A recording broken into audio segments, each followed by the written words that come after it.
សួស្តីអ្នកសិក្សាទាំងអស់គ្នាថ្ងៃនេះខ្ញុំមានលំហាត់មួយមកចែកជូនឥឡូវយើងមកអានប្រធានអ្នកនរគ្នា1ដោះស្រាយសមីការ2សេគុណ x បូក3ស្វ័យគុណ x ដក4សេគុណ x បូក6សេគុណ x ដក9សេគុណ x ស្មើ1អញ្ចឹងដើម្បីដោះស្រាយសមីការនេះបានឥឡូវយើងត្រូវមើលថាតើលេខទាំងអស់ហ្នឹងមានន័យថាគោលនៃសមីការមួយហ្នឹងណាគោល2គោល3គោល4គោល6ហើយនិងគោល9មួយហ្នឹងតើយើងត្រូវបំបែកយ៉ាងដូចម្ដេចដើម្បីឲ្យវាតកតងគ្នាឥឡូវយើងមកមើលមក2សេគុណ x បូក3ស្វ័យគុណ x ដកឲ្យ4យើងបំបែកបាន2ការ៉េអញ្ចឹងបាន2ស្វ័យគុណ 2x បូកឲ្យ6យើងបំបែកបាន2ស្វ័យគុណ x គុណឲ្យ3ស្វ័យគុណ x ដកឲ្យ9យើងបំបែកបាន3ស្វ័យគុណ 2x ស្មើទៅនឹង1អូខេអញ្ចឹងយើងឃើញថា2សេគុណ x 3សេគុណ x 2សេគុណ 2x 2សេគុណ x 3សេគុណ x 3សេគុណ 2x អានេះ2 3 2 3 2 3អញ្ចឹងបើវាតកតងជាមួយនឹងគ្នាអញ្ចឹងឥឡូវហ្នឹងគឺយើងត្រូវធ្វើការតាំងយើងត្រូវតាំង a ចុះតាំង a ស្មើ2សេគុណ x b ស្មើ3សេគុណ x អញ្ចឹងនាំឲ្យគេទាញបាន a បូក b ដកឲ្យ a ការ៉េបូកឲ្យ a b ដក b ការ៉េស្មើ1អញ្ចឹងយើងចាប់ណាដកចេញមកសម្រួលដកចោលមកសម្រួលចោលអង្គសងខាងមកអញ្ចឹងយើងបាន a ការ៉េបូក b ការ៉េដក a ដក b ដក a b ស្មើនឹងដក1មានន័យថាយើងចែកអង្គសងខាងនឹងសញ្ញានឹងដកមាននឹងដក1អញ្ចឹងវាបានដកផាក់ដកវាចេញបោកឬក៏មួយទៀតអាចនិយាយបានថាយើងគុណអង្គសងខាងនឹងដក1អញ្ចឹងគឺវាចេញបានតែប៉ុណ្ណេះឥឡូវយើងធ្វើការបោះដក1មកអង្គទី1មកចឹងបាន a ការ៉េបូក b ការ៉េដក ab ដក b ដក ab ដក1បោះមកបានបូក1ស្មើ0អញ្ចឹងដើម្បីដោះស្រាយសមីការនេះបានគឺយើងត្រូវមានកណ្ដាលឆារយៈ1គឺធ្វើយ៉ាងណាឲ្យវាចូលរាងការ៉េទ្វេធាតុដោយសារអីយើងបាន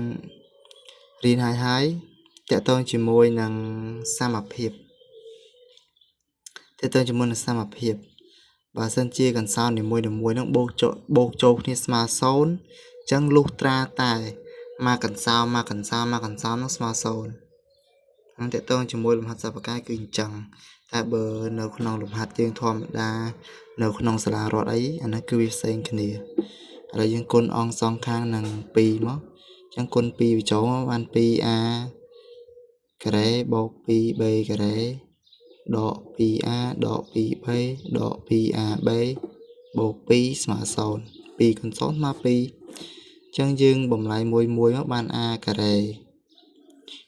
អានេះយើងដាក់ចូលបានដក 2ab បូក b ការ៉េអញ្ចឹងនៅសល់បូកនៅសល់ a ការ៉េដក 2a បូក1បូកឲ្យ b ការ៉េដក 2b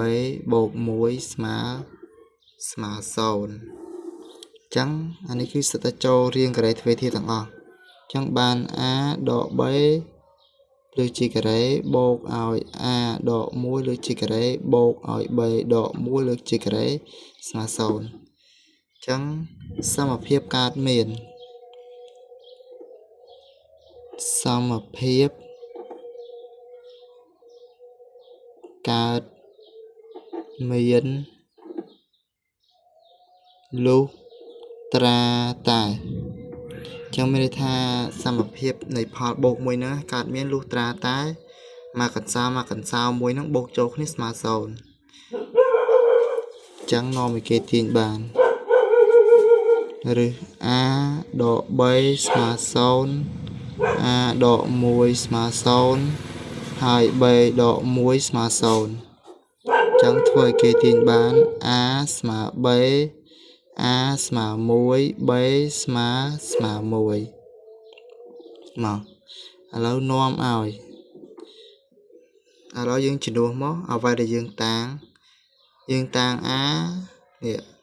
យើងតាំង a ស្មើ2សេគុណ x ហើយ b ស្មើ3សេគុណ x ចឹងយើងជំនួសចូលក្នុង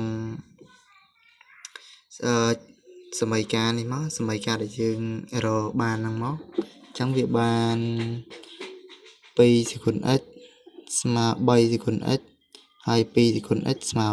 1ហើយ3សេគុណ x ស្មើ1ចឹងគ្រប់លេខទាំងអស់ឲ្យតាសេគុណ0គឺស្មើ1ចឹងបាន2សេគុណ0 3សេគុណ x ស្មើ1ហ្នឹងគឺស្មើនឹង3សេគុណ0ចឹងសមមូលឲ្យគេទាញបានចម្លើយនៃសមីការ x ស្មើ0អូខេចឹងយើងឆ្លើយដូចនេះមកដូចនេះ x ស្មើ0ជាឬនៃ